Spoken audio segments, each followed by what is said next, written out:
Welcome to a brand new episode of This Week in Apps. I'm Ariel from Figures, and today we're going to talk money, we're going to take a look at AR, and we're going to take an even closer look at one of my favorites, marketing videos. But we're going to get started with another favorite of mine. So, February is behind us, which means it's time to look at Twitter's mobile revenue. But today I'm going to take a look at a slightly different slice of data, not what I've done before. See, Twitter Blue launched in Japan on January 11th and cost just a little less than what it costs in the US. Like the US, though, the price on the App Store is a bit higher than the price of subscribing on the web. I don't know why Apple isn't saying anything about that. I mean, I get it, but still. In any case, the real question is how many mobile subscribers did Twitter add in Japan? So, according to our revenue estimates, Twitter earned just about $150,000 of gross revenue from the App Store in January. And that's gross revenue, meaning what users paid and before Apple took its fees. Kind of the opposite of what I usually talk about, which is net. That's not a lot, and I'm being nice here, but that has been the case with Twitter's revenue ever since Blue launched, so it really isn't a surprise. It's really hard to get people who use the service for free and see the service as free to pay for something they don't necessarily need. Backing out the number of subscribers from a single total is kind of a challenge, but I'm going to try anyway because I'm curious about the scale of adoption. So, at a rough cost of $10 per month, we're looking at about 15,000 subscribers in month one. I'm a little bit off here, I'm sure, because of annual subscriptions, but at the same time, this is just the scale of subscribers Twitter is seeing in Japan in month one. It's not nearly as high as its US numbers, which got close to $3 million of gross revenue in December, but this is a good start for Blue in a non-English speaking country. Twitter expanded into more countries in February, something I will look at, and also look at the top level numbers in the very near future, so make sure you're subscribed to get that data. Are you Team Blue? Let me know in the comments. And if you're into the numbers so far, make sure to give this episode a like. Thanks. Earlier this week, I wrote a keyword teardown for the keyword audiobooks. If you're not familiar, Keyword Teardowns is a series in which I analyze the search results for one keyword at a time, reverse engineering search algorithms, and sharing tips for how you can rank your apps better. Now, the teardown was inspired by so many people I know vowing to read more this year, but listening instead, a trend Spotify expected when it got into audiobooks last year. I was curious to see how big of a trend audiobooks are, so I took a look at Audible's App Store revenue. Audible is the biggest name in audiobooks, so if there's a trend, we'd see it there, obviously. I've looked at Audible a few times for This Week in Apps, and the trend was always positive, so I expected growth, right? But the numbers are higher than I even expected. Is listening the future of books? Looking at Audible's App Store revenue and its growth, the answer is absolutely. Audible's App Store revenue grew 19% between January and December of 2022. In more absolute terms, the net revenue, which is what Audible, aka Amazon, gets to keep after Apple's fees, grew from $15 million to $18 million according to our estimates, which is wild, right? But then 2023 happened. I noticed Audible slowly climbing the top grossing chart in the US steadily in January, and the revenue agreed with those ranks. Our estimates show Audible's net revenue from the App Store jumping in January to more than $25 million. To put that in context, we're looking at 65% revenue growth year over year. For books, this trend opens up new opportunities in the space. The obvious one is competition. Spotify has already jumped into the race and others will join as well. And competition will bring variety.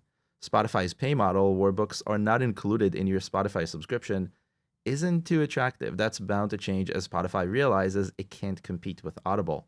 And while that is happening, Audible is testing ads within audiobooks, which means we might see a free or free-ish tier coming in the future. Are you a reader or a listener? Which do you think I am? Drop a comment and let me know. Moving on, Google Photos is one app I rarely come across when looking for exciting apps or trends. I'm not entirely sure why, but it just hasn't come up. Until 2023, that is. Google Photos started 2022 with $6 million of net revenue in January in the App Store, according to our estimates, and that's net, meaning what Google gets to keep after giving Apple its share. By August, net revenue from the App Store grew to $6.4 million, and by December, the total ballooned to more than $7.5 million, a 29% increase in 2022. That's some serious growth for a feature that's built into every iPhone. And I know before you fight me over the features are different, not really. Overall, they're kind of exactly the same. If there is a feature I don't know about, drop me a comment and tell me about it, but I don't think there is. But don't go just yet. In January of 2023, net revenue from the App Store jumped a whopping 17% from the already high figure of December to $19 million, according to our estimates. I did not expect to see such high numbers for an app like Google Photos on an iPhone, primarily because it's a feature that's already available, but also because Google is Apple's opposite when it comes to data privacy, something I expect iPhone users to keep in mind. Google must be doing something right. And next, a few insights readers who make apps might find useful. Have you heard anything interesting about AR recently? See, I haven't. Just a few short years ago, however, augmented reality was all the rage. Apple announced AR in the summer of 2017 as part of iOS 11 to much fanfare. If you were there, you probably remember how exciting AR seemed. 5 years later, is that excitement still going? I was curious to see how many apps actually use AR, so I looked at apps using native and non-native solutions for AR. Can you guess how many apps use those right now? Pause and think about it. 23,426 iOS and Android apps use ARKit, which is Apple's option, ARCore, Google's option, or Vuforia, a non-native SDK for AR used on both platforms. That's a little bit more than I expected, but it's only about 0.4% of all the apps available on the App Store and Google Play right now. So AR hasn't taken over apps yet, at least. While the tiny percentage is a direct result of most apps and games not needing AR, the small number of new apps being released using any of those is also really small and somewhat stagnant. Maybe AR just isn't meant for our phones. With Apple's AR glasses expected to come out soon, AR will play a much larger role in apps, so I expect to see and hear more about it in the future. But until those glasses come out, I don't think AR is taking over. And last for this week, if a picture is worth 1,000 words, a video should be worth at least 1,000 pictures or 1,000,000 words, depending on your frames per second, of course. When it comes to making your app more attractive, a video is a great way to show off value quickly and get the downloads. Videos, however, aren't nearly as easy to produce, which really makes me ask, do app makers actually use them? I used Explore to quickly find all the apps and games that have a marketing video, and the numbers surprised me a little. To get an idea of how popular videos are, I looked at the number of apps that have a video right now, broken down by store, category, and popularity. 432,000 apps and games have a marketing video right now. I watched a few, and it's really interesting to see how different companies present their apps. You should do that too, at least for your competitors. Most of those videos, 362,000 actually, belong to apps and games on Google Play, which makes sense, they're just more apps on Google Play. Also, Apple's known for being a lot more strict about preview videos, making them more of a challenge to produce, so they market the app well, because on its own, App UI, which is what Apple wants you to use, just isn't enough, so you have to get clever, and I looked at a bunch of those in app teardowns.